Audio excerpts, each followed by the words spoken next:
Guild Wars 2 is an upcoming MMORPG by ArenaNet and NCSoft, being released hopefully by the end of 2011. This is my list of top 10 reasons to be interested in Guild Wars 2. Keep in mind I didn't say top 10 reasons to buy it. I'm just saying it looks like it's going to be a big deal, and here's why. Number 10. Production quality. This is an obtuse one, and I'll get to the good ones in a sec, but this is a deal breaker to me. I've played many MMOs in the past, and they've all been compared to the mighty World of Warcraft. Almost all of them have failed to live up to its standard, and you can tell almost immediately if it fails. World of Warcraft's controls are tight, the user interface is slick and responsive, and everything feels right. This is due to its production quality. If a game doesn't live up to that expected quality, it's doomed to fail. Look at Warhammer Online. Sluggish controls, awkward UI, strange graphical qualities and glitches. It couldn't live up to WoW's standards. Guild Wars 2 has that expected quality. The controls are responsive, the UI is slick, and everything feels right. This is an MMO made to the standards we expect of an MMO released in 2011. Right off the bat, you can tell this is something better. Number 9. Music by Jeremy Soule. Music is ridiculously important when it comes to games. Did you know it's the leading cause of nostalgia? Jeremy Soule is doing the music for Guild Wars 2. This is the guy responsible for the music for Icewind Dale, Knights of the Old Republic, Morrowind, Oblivion, and Skyrim. He's been described as the John Williams of video game music. He also did the music of the original Guild Wars. ArenaNet has only given us a taste of the music so far, but it sounds great. It's a variation on the Norn theme from Guild Wars. The man knows how to make epic fantasy music. All I can say is I can't wait to hear it. Number 8. Content scaling. This is something that MMORPGs have been seriously lacking. If I'm a fantastic player and have exceptional skill, I should have the choice to tackle higher difficulty content and be rewarded for doing so. Likewise, if I'm a new player or someone who isn't as skilled, there should be less difficult content for me to enjoy. This is content scaling. Guild Wars 2 has systems in place to allow you to take on more difficult encounters if you so choose. We'll be able to fight enemies much higher level than us, provided we can avoid their attacks and skills. We'll also be able to choose to go back to lower level content and have it scaled up for us, just in case you wanted to experience that area or even help a friend out. If things are getting too hairy for you, other people can help you, forming impromptu parties without needing to invite people. Finally, a game where I can choose my difficulty. Number 7. Dynamic events.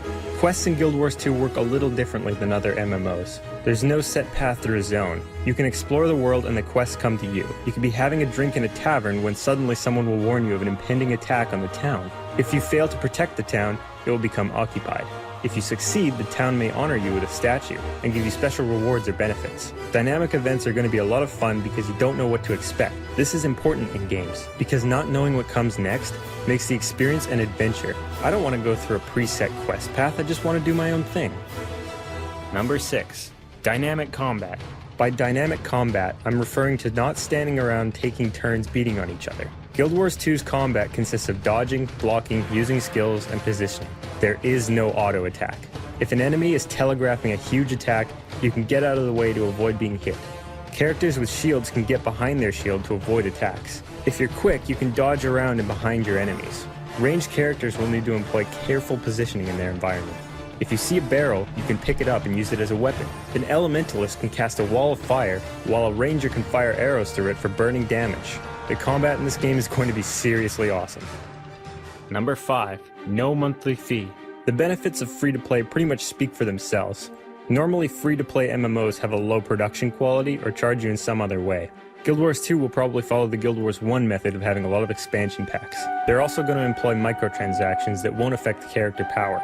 I've heard somewhere that character services, like transfers, will be free, but I can't confirm that.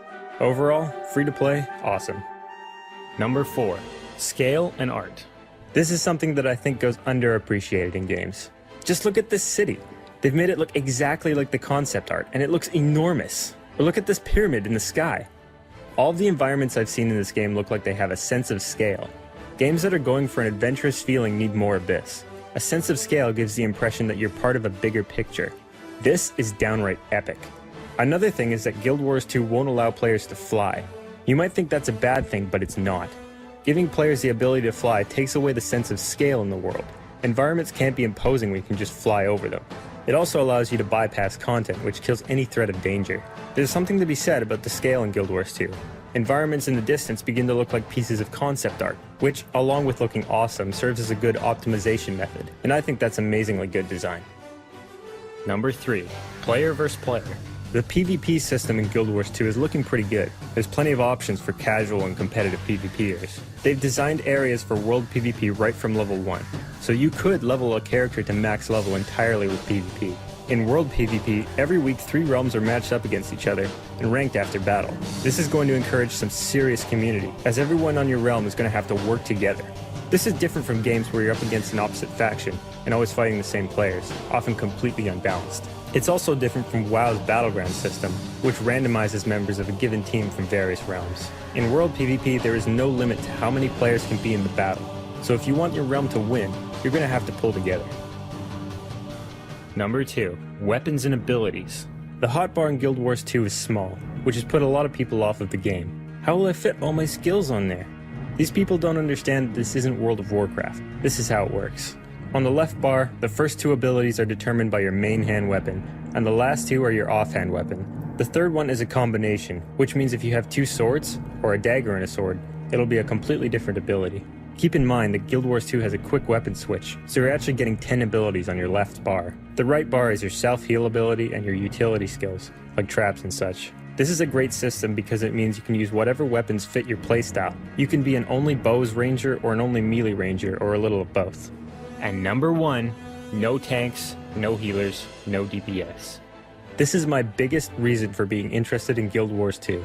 There are no healers, no tanks, no DPS, it's just the classes. Gone are the days of waiting 45 minutes for someone who plays a specific role to come along. What if all of your friends don't want to play healers? This also means that players are responsible for themselves. If someone is dying repeatedly, they're either not dodging the boss's attacks or using their self-heal. Of course there's going to be teamwork involved. All of the classes have the ability to support one another. But this means that the responsibility is spread out amongst players. You won't wipe just because one single player didn't do their job. It's a team effort. Winning or losing is dependent on everyone involved, and that's why I'm excited for Guild Wars 2.